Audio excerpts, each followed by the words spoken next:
This was almost 2 years ago now. I was doing what I thought was going to be a regular vacation to where my parents live.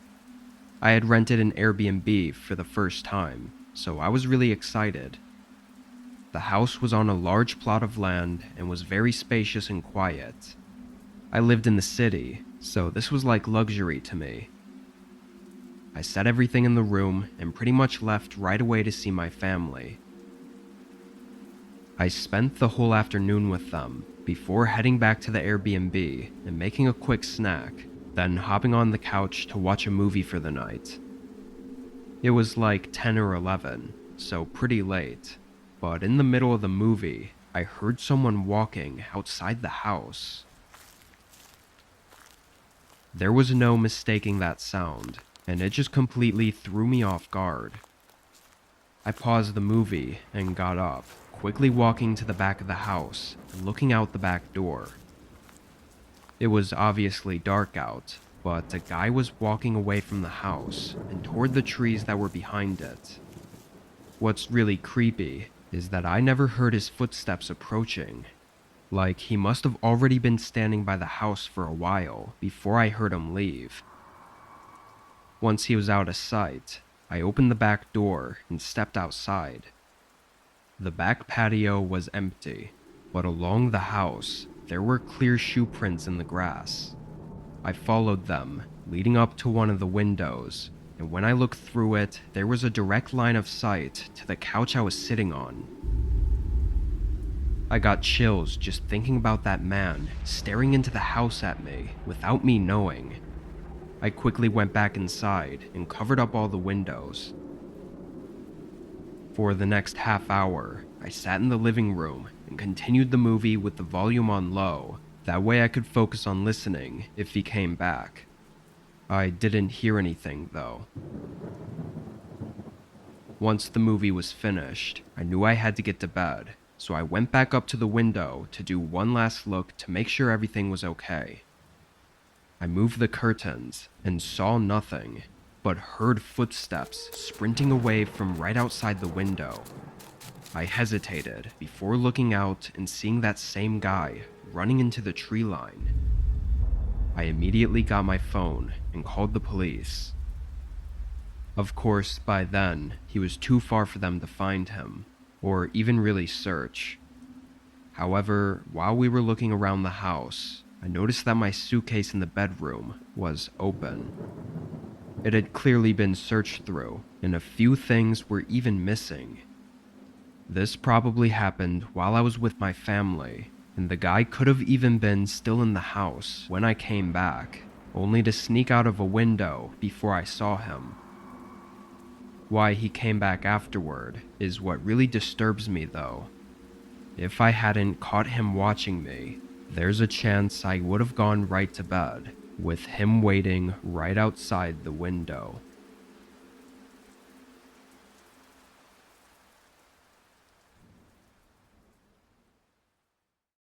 I'm sure you've all heard that recently there's been an enormous data breach.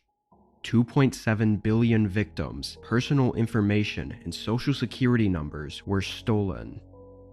This stolen personal data could allow people to gain access to your financial accounts or even steal your identity. So now it's more important than ever to take extra measures to ensure your security. There's really no better time than now to take advantage of Aura's security service. I've been regularly sponsored by Aura for over a year now, and it's because I honestly believe their service is amazing. Aura provides continuous monitoring of your personal data and resolves any potential threats that may come up, while also preventing future threats. They also make it incredibly easy for you to use and understand everything going on with your data. With their free trial, you'll be able to have Aura scan and remove your personal data from all over the internet, including scam centers, the dark web, data brokers, and hackers. After this, Aura will set up continuous monitoring on all of your data, ensuring any issues can be resolved rapidly by notifying you the instant something comes up. When I had first signed up, Aura immediately found dozens of places across the internet that already had my personal data, including my full name and address. In just a couple minutes, Aura cleared all of it. Especially in times like these, with huge data breaches and scams happening so often, having peace of mind knowing Aura is protecting your information is above anything.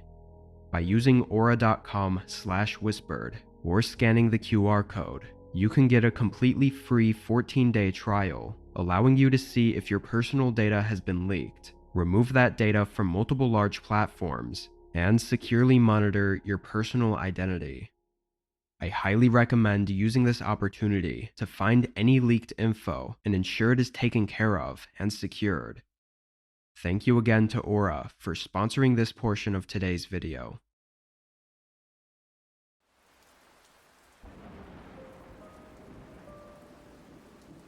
This was last year, I think sometime in April. It was raining pretty much every day here, but this night was a lot heavier than usual, with scattered thunderstorms throughout the day. I was at work for most of the afternoon, but got back home around 8. As I was driving down my neighborhood road though, it was very clear that something had happened. All the lights were out in every single home. I pulled into my driveway and parked, and of course when I entered and tried to turn on the lights, it didn't work. The power was completely out, and my whole house was basically pitch black. I tossed my stuff by the doorway, then went down to the electrical box just to see if for some reason that worked, but it didn't. This really sucked because I didn't have hardly any spare lights aside from my phone. What I ended up doing was getting my laptop and setting it up on the coffee table in my living room. The white screen from the YouTube page that I had open lit up most of the room, so I sat back and just watched some videos. I had to work early the next day, but I didn't feel comfortable going to bed with the power out, so I was already planning on staying up late. I probably sat there for a good 2 hours, watching YouTube and checking my phone for any updates on the weather. The lightning was shaking the whole house, so it was pretty bad out there. But randomly in the night, a thump came from outside the window. I jumped a little, then turned my laptop screen to light up that side of the room. I got up and walked over, then twisted open the blinds. I froze up for a second, not expecting to see a man standing right on the other side of the window. His drenched hair was falling over his face, and he was peering through the window at me. He yelled something, but I honestly couldn't hear him with the heavy rain and thunder in the background. Being so caught off guard though, I didn't know what to do. I was a little freaked out though, so I just closed the blinds. I felt kind of horrible about it, but why was he outside banging on my window anyway? I heard him hit the window a few more times, then it went quiet. I figured he'd either given up or moved on to another house, so I turned my laptop toward me again and continued watching YouTube. The storm stayed strong through the whole night. I must have been up for another hour, but my eyes got really heavy and I just couldn't hold out any longer. I laid down on the couch and drifted off to sleep. I woke up to a loud crash. I didn't know if it was a nearby lightning strike or what, but I immediately got up from the couch. The power was still out and the whole house was still pitch black. I turned my phone on and looked around, and that's when I heard something from the back of the house. My heart was pounding as I walked into the other room. When I shined my light down the house toward the back room, there were several large shards of glass on the ground reflecting the light back at me. I could then see the nearest window completely shattered, with rain pouring into the house and the blinds blowing frantically in the wind. And just a couple feet from there, I could see a shoulder sticking out from behind the wall. My whole body jerked when I saw them. and I instantly spun around and went for the front door. I ran through the rain, getting soaked all the way through, until I got to my neighbor's house. I stood under their overhang on the porch and called 911. It's no surprise that the man wasn't there when police showed up. Although not getting a full look at him inside my house, I was 100% sure it was the same guy from earlier, so I gave them that description. Oddly enough, or maybe not so much, there were 2 more reported break-in attempts that night, as well as several other reports of strange behavior outside people's homes. I was the only one unfortunate enough to have had them successfully break inside, but nobody knows what he was trying to do, and it seems like we won't ever know. Since then, he's never been sighted in or around our neighborhood.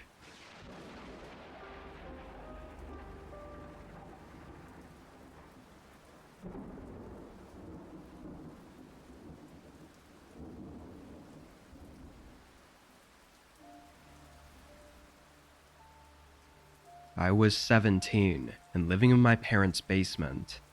It wasn't a trashy basement or anything.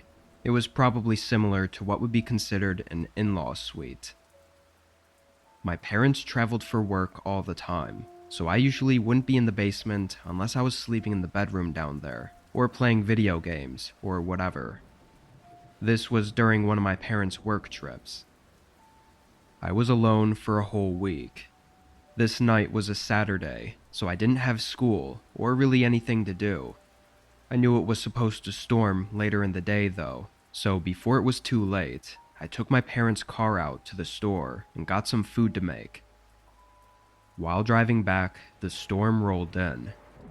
The roads weren't busy, thankfully, because even with the windshield wipers going at the fastest setting, it was still difficult to see. I pulled into the driveway and ran to the front door, getting inside and drying off. I then went straight to the kitchen and turned on the oven so I could make dinner. But almost right away, I heard something below me. It sounded like something falling over in the basement, like maybe a box or something. My first thought was that there might be a leak down there, and I got really worried about a possible flood. So I quickly went to the basement. I opened the door and flicked on the light, and as I walked down the steps, I didn't hear anything. No running water or any other sounds, and when I got to the bottom, everything looked okay. I walked through the main area, where I had a small couch and TV set up, and then I went to the storage room. This was the only unfinished part of the basement, where we just stored a bunch of boxes and stuff. I opened the door and looked in. At first, it all looked normal, and I was actually really confused at what I could have heard. All the boxes were stacked up still, and nothing was on the ground. But after a quick walkthrough, I noticed something really strange. One of the boxes sitting on top of the stack was open, and when I looked inside, everything was scattered all over the place. It was full of old trophies that my parents kept, and almost all of them were broken. It looked like the box had fallen and broken everything inside, and then someone quickly tossed everything back in. I felt a surge run through my body as I just stared at that box and realized what this meant. I looked up and started scanning the room. It felt like suddenly, all I could think about was how loud the storm was outside, making me unable to listen for anything, which only got me more panicked. I started to back up, and just as I did, one of the boxes in the back of the room was knocked onto the ground, and behind it, a guy came running right at me. I booked it for the stairs, and I have to say, there is nothing more terrifying than hearing his footsteps climbing the stairs just a few feet behind me. The fear really got to me, and on the last step, I slammed my foot on the stairs and fell straight on the ground. Every horrible scenario just rushed through my head in that moment. but when I turned around, the guy came up to the top of the staircase and immediately ran for the front door, running out of the house. I got up and locked it behind him, then called the cops. They found an unlocked window that he climbed in through, but as far as why he came into the home, there really isn't any answer.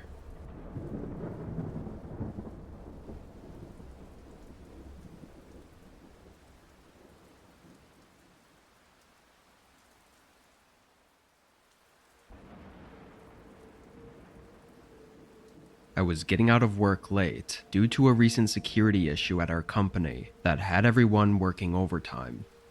I would usually take the train to and from work, but since I knew I'd be out past the train's running hours, I had to drive. It was nearly an hour to get home. As I was getting out of the city though, I saw that my gas was almost empty. I didn't remember it being this low before work, but I could have been too tired to have even noticed it. I knew there was a gas station by my house though, so I was just gonna fill it up there. But 10 minutes later, an alert came up on my dashboard that I was extremely low on fuel. It had gone down way more than it should have in such a short time, and within a minute, my car was stuttering and barely running. I pulled over, and just as I put it in park, the engine cut out. I tried to start it again, but it didn't budge. I was both worried and frustrated, like how the hell was this even happening? I took out my flashlight from the glove compartment and got out. The issue took less than 5 seconds to find. There was gas clearly leaking. I had no idea how this could even have happened, since everything was fine earlier. But before I could do much thinking, a truck pulled up behind me. Their headlights were off, and they parked unnervingly quickly, like there was no hesitation. I stood up and looked at their windshield, seeing a couple figures moving around in there. "I'm okay, guys. Don't need any help," I called out, but they didn't pay any attention. They kept moving around until one of the doors opened. A guy got out, while the other, or others, stayed in the truck. Ironically, he asked if I needed help as he started walking toward me. The way he said it was weird though, with a smirk and a strange tone to his voice. Again, I said I didn't need anything. He kept walking though, until he was right in front of me, standing uncomfortably close. "Why don't I give you a ride home? It's the least I could do," he said, giving a creepy, forced smile. I declined his offer and quickly got into my car. Disturbingly, he stood there for a while, like an entire minute, just looking at me through the window and not saying anything. I just looked forward and called the police for help with my car. But the whole time, I could see him in the corner of my eye, standing right outside my window and just staring at me. During the phone call though, he walked back to his truck. I watched in the mirror as he got in, then slowly drove past me. We made eye contact as he passed by, and for a brief moment, I saw someone in his back seat. They were pressed up against the window, with wide open eyes, and although I couldn't get a good look at them, I knew something was wrong. I don't think that person was inside that truck willingly. When he drove off though, the license plate was missing. Police showed up and I told them everything. There was a bit of an investigation where they found my gas tank was stabbed purposefully by someone. Likely what happened was the guy planned the whole thing out, following me until my car broke down and hoping to get me to accept the ride. Whether that person was truly in danger, we don't know, because the man was never found.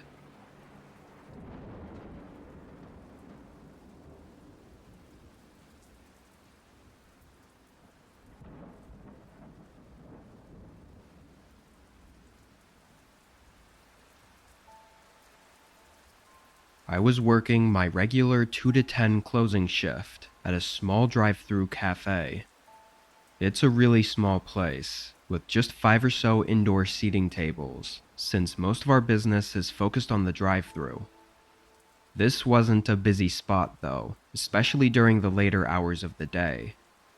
Being the only one working the closing shift, I'd usually sit at one of the dining tables and be on my phone, only getting up if someone came to the drive-through. It was drizzling outside this night, so it was even less busy than it already would have been. Past 7 o'clock, not a single customer came through for 2 hours straight. I was just sitting at a table watching Netflix on my phone when suddenly the front door opened. It kind of startled me, as nobody ever comes inside the shop this late. He seemed to not notice me sitting at the table though, because he walked up to a different table on the other end of the store and sat down with his back facing me. Something was definitely off about this guy though. He was very tall and wearing really dark clothing, and although it was only drizzling outside, he was soaked. Water was dripping from all over his clothes and onto the floor, and that got me thinking about how he even got here. No cars had pulled in, so he must have walked. Anyway, I stood up and walked over to the table, greeting him and asking what he wanted. He didn't smile or say hi back to me. He just sat there with a blank look on his face. I waited a few seconds before repeating myself, but he cut me off. He asked who else was working tonight. I was confused, but also slightly nervous about that question, but I still answered for some reason. "It's just me, but we close in an hour." He then asked for a small coffee, so I walked back to the kitchen and started making it. I grabbed a cup and poured it in, then turned to go back to the table when I saw him standing in the doorway to the kitchen. "Do you need something else?" He didn't respond. Now facing directly at me, I could see that his eyes were bloodshot, but his face was still blank, like no emotion whatsoever. It made me really uneasy. "Put the drink down and come with me." He was demanding it, and he looked ready to force me if I didn't. This guy was way bigger than me, so I really had no choice. I moved slow, trying to think of any way out of this as I followed him. As we left the store though, he grabbed the back collar of my shirt and pushed me across the parking lot toward the road. On the other side of this empty road was a completely wooded area with no buildings or houses as far as I knew, and that's exactly where he was leading me. Just as we were about to cross the road though, a single car came out and rolled past us. As it did, the man stopped, which forced me to stop, and both of us stared at the car and realized what it was. A police officer looking right back at us. I started screaming, and the guy immediately let go and sprinted across the road and into the woods. The officer pulled right into the parking lot and made sure I was okay, then called for backup. What's crazy is he wasn't even on his shift. He was actually heading home for the night and just happened to see us at the perfect time to save me. If he had even been 30 seconds earlier or later, I would have been dragged into those woods, unseen, and probably never made it out. Anyway, the cameras picked up some decent footage of him, but as of yet, still nothing has been found. I'll update if anything else happens, but I just hope he doesn't come back.